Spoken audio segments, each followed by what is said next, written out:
All right, get ready because today we are diving deep into Harvard Business School. Ooh, sounds intense. It is. We've got excerpts from what they teach you at Harvard Business School. Oh, I've heard of that one. It's a memoir by Philip Delves Broughton, and it's wild. Yeah. He was a journalist, and then he just decides to go to HBS. Wow, what a change. Total culture shock, I bet. So what are we going to uncover in this deep dive? Well, we'll really get to see what Philip's experience tells us about HBS, like what the culture is like and what it takes to actually make it there. I'm in. Let's go. Okay, so the book starts with analytics, which is this pre-MBA boot camp. Boot camp? Yeah, like a crash course to get everyone up to speed. Makes sense. Philip finds himself surrounded by all these finance people. Oh, bet. And they already know everything about financial statements. Like walking in as experts. Pretty much while he's struggling with basic ratios. Oh, I can feel the pressure already. Right. It makes you think, is HBS really about learning or is it more about proving you're already at the top of your game? That's a good point. Because it seems like a lot of these people are already high achievers. Definitely. And that's what creates this super competitive environment. Like everyone's trying to outdo each other. Exactly. And it attracts a certain type, you know? I can imagine. Like super driven, often from finance backgrounds. Yeah, got to be ready to fight for your spot. Oh, absolutely. And the book has this great anecdote about a woman named Linda.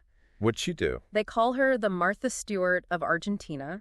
Okay, I'm intrigued. They had this project making crimson greetings cards. That's festive. And Linda just takes over the whole thing. Oh, way. She becomes obsessed with efficiency, demands a strict color palette, and even tells people who she thinks are less capable to just do the production work. Wow. Talk about a power move. Right. And it's such a perfect example of that HBS dynamic. They need to be the best, not just succeed. Exactly, to dominate. And it only gets more intense when the actual MBA program starts. Oh, but? They have something called the RC, the required curriculum. What's that? It's 5 core courses that cover all the basics of business. Sounds pretty standard. Yeah, but the way they teach it is not standard at all. How so? They use this thing called the case method. Oh, yeah, I've heard of that.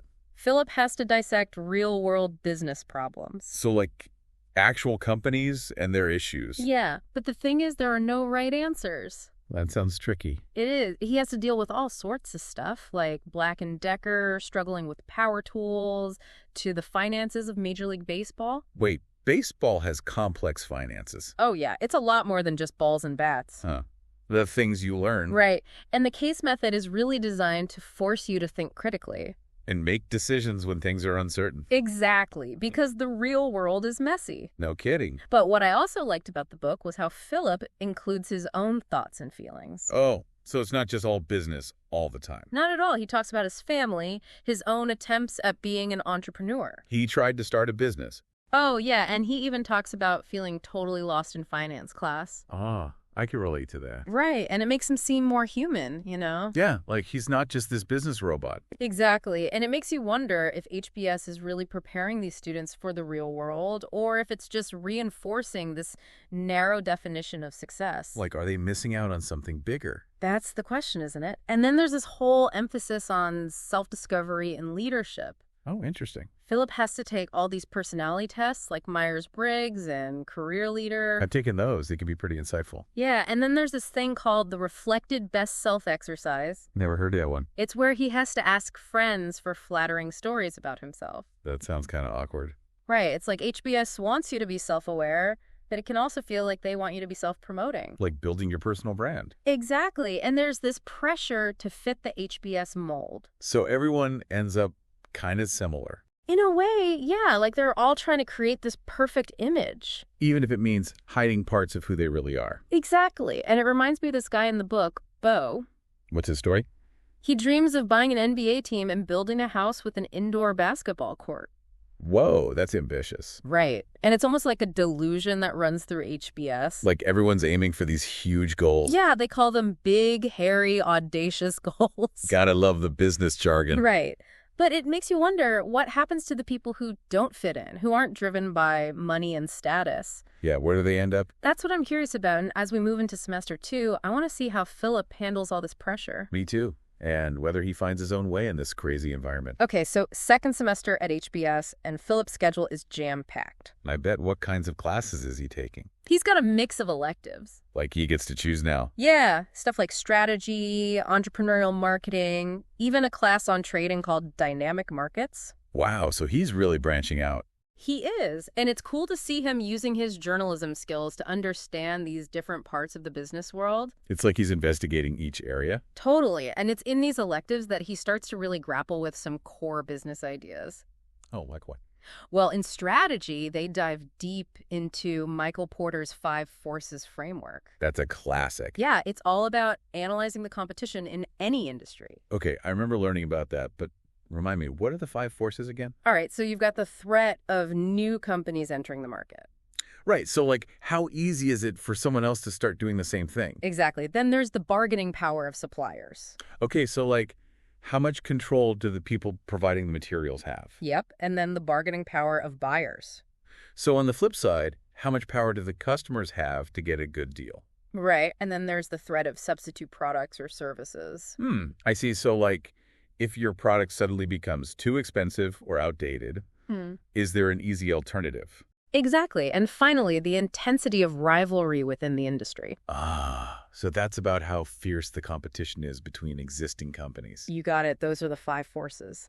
That's a lot to consider. It is, but the professor uses a really relatable example to explain it all. What's that? The laundry business. Laundry. Really? Yeah, because even though it seems simple, it actually illustrates all these forces perfectly. Huh.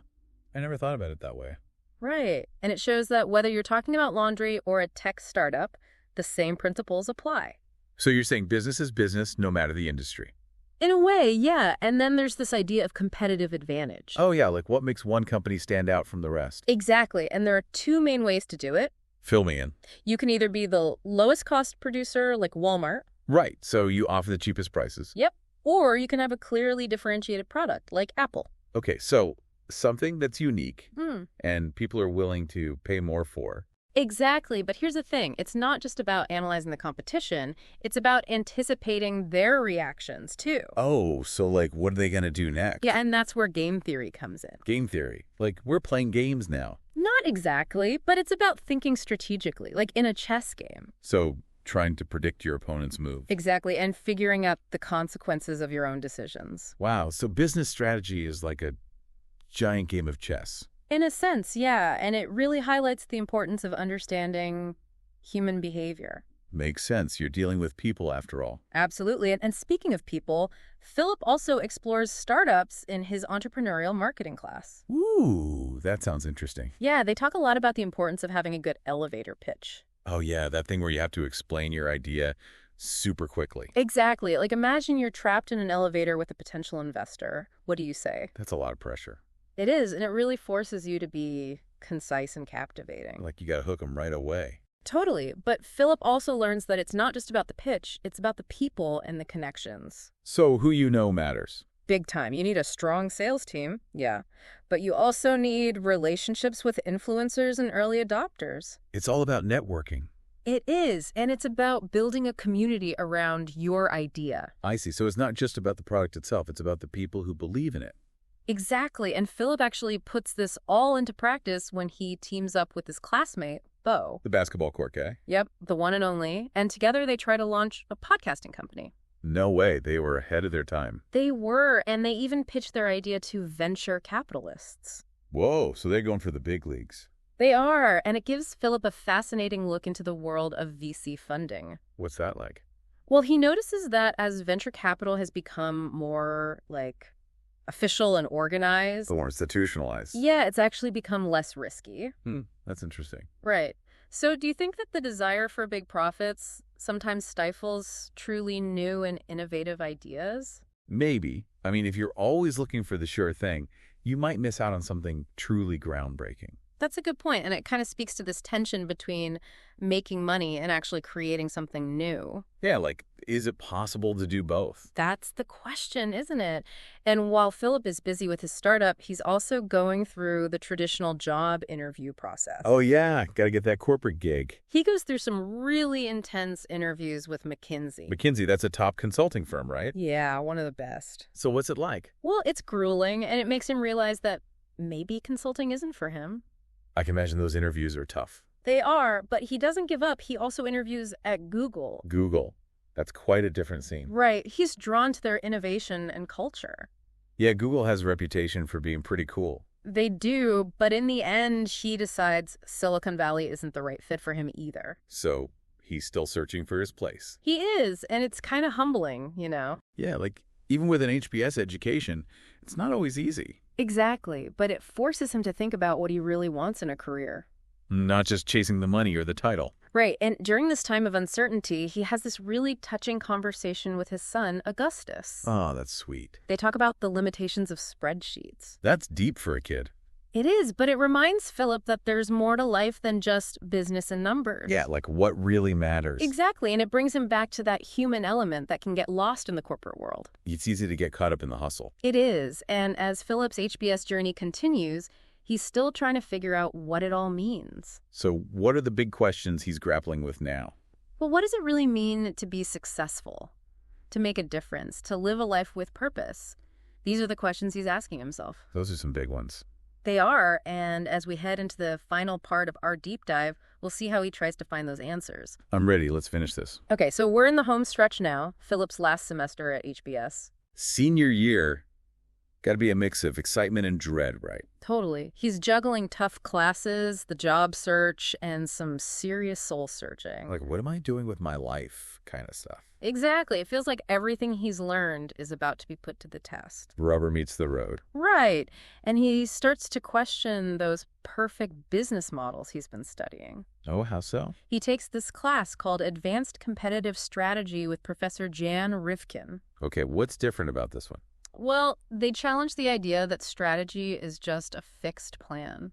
Yeah, I mean, things change all the time in the real world. Exactly. Rivkin says competition is dynamic. Companies have to constantly adapt. So it's not enough to just have a plan. You got to be flexible. Right. Philip compares it to climbing a mountain. Oh, I like that. You think you've reached the top, but then you see another peak. Always striving for more. It's that constant push to be better. And to do that, you need to know the competition inside and out, right? Yeah, absolutely. But you also have to know your own strengths and weaknesses. So you can adjust your strategy as needed. Exactly. That's where this idea of adaptive advantage comes in. Being able to shift gears quickly. Yeah, when the market changes, you have to change with it. Makes sense. You snooze, you lose. And speaking of changing, Philip also takes this really interesting course about the media. Oh, going back to his roots. Kind of. It's called Creating Value in the Media. What do they talk about in that? Well, the professor, Josh Lerner, is a private equity expert. So he's coming at it from a financial angle. Yeah, and he challenges Philip to think about how traditional media companies can survive in the digital age. That's a tough one. A lot of newspapers have struggled with that. It's a reminder that any industry can be disrupted. Like Blockbuster and Netflix. Exactly. Adapt or die. So what's the key to adapting? Well, Philip takes a course with the legendary Michael Porter. Wow, Michael Porter, that's a big name. He's like the godfather of strategy. Okay, what does he teach? He talks about clusters, these geographic areas where similar companies and institutions are concentrated. Like Silicon Valley. Yeah, perfect example. Porter says these clusters are engines of innovation. Because everyone's feeding off each other. Exactly. It's not just about competition, it's about collaboration too. So a whole ecosystem matters. Right, and it changes Philip's view of business as a zero-sum game. Like where someone always has to lose. Yeah, he starts to see how business can be a force for good. Making a positive impact on society. Exactly. But amidst all this high-level thinking, he's still got to deal with the job search. Which can be brutal, especially at HBS. It is. He describes it as a game of musical chairs. Everyone fighting for a seat. Yeah, and these aren't just any seats. We're talking top-tier companies. Like what? Private equity firms, hedge funds, the best consulting gigs, everyone's chasing the big bucks. I bet the pressure is immense. It is. He even goes to a presentation by David Rubenstein. Oh, the Carlyle Group guy. The one and only, and he gives a glimpse into the world of private equity. What's it like? Well, Rubenstein says even if you're not that good at it, you'll probably still make a ton of money. That's saying something. It is, but he also emphasizes using that wealth responsibly, giving back to society. So it's not just about the money. Right, there's got to be something more. Makes you think, what's the point of all that wealth if you're not using it to make a difference? Exactly. And then there's Stephen Schwarzman, the CEO of Blackstone. Another private equity giant. Yeah, and he's like the embodiment of Wall Street ambition. Driven, ruthless, all that. Philip watches an interview he does with Charlie Rose, and it's pretty eye-opening. What does Schwartzman say? He compares finding companies to buy to dating. Dating. That's an interesting analogy. He talks about instinct and figuring out how far the operations can be squeezed. Wow, so he's all about maximizing profits. Yeah, it's a pretty blunt view of business. I can see how that would be unsettling. It is. Philip is fascinated by Schwartzman's success, but also a bit disturbed. It's like, is this what it takes to make it to the top? Right. And it brings up those questions about ethics and responsibility again. Can you be both wildly successful and still do the right thing? That's the big question, isn't it? And as Philip goes through his final semester, he's trying to find his own answer. So what happens with the job search? He goes through a bunch of interviews with McKinsey, but doesn't get an offer. Ouch, that's got to sting. It does. And he even interviews at Google, but decides Silicon Valley isn't for him. So he's striking out. Kind of, but it makes him think harder about what he really wants. Not just following the crowd. Yeah, and during all this, he has this conversation with his son about spreadsheets. Spreadsheets? What do they talk about? They talk about how spreadsheets can't capture everything in life. That's a good point. It reminds Philip that there's more to life than just numbers and business deals. So, don't forget about the human side of things. Exactly. And as Philip graduates from HBS, he's still wrestling with these big questions. About success, purpose, making a difference. Yeah, and I think that's what makes this book so interesting. It's not just about HBS. It's about figuring out what matters in life. Right, and Philip's story shows us that the real lessons of business aren't always taught in the classroom. They come from experience, from making mistakes, from trying to find your own way. And for all of you listening, I hope this deep dive has made you think about your own values and what you want to achieve. It's a good reminder to ask yourself those tough questions, no matter where you are in life. Because in the end, it's not just about the money or the title. It's about finding your own definition of success. And making a positive impact on the world, however you choose to do it.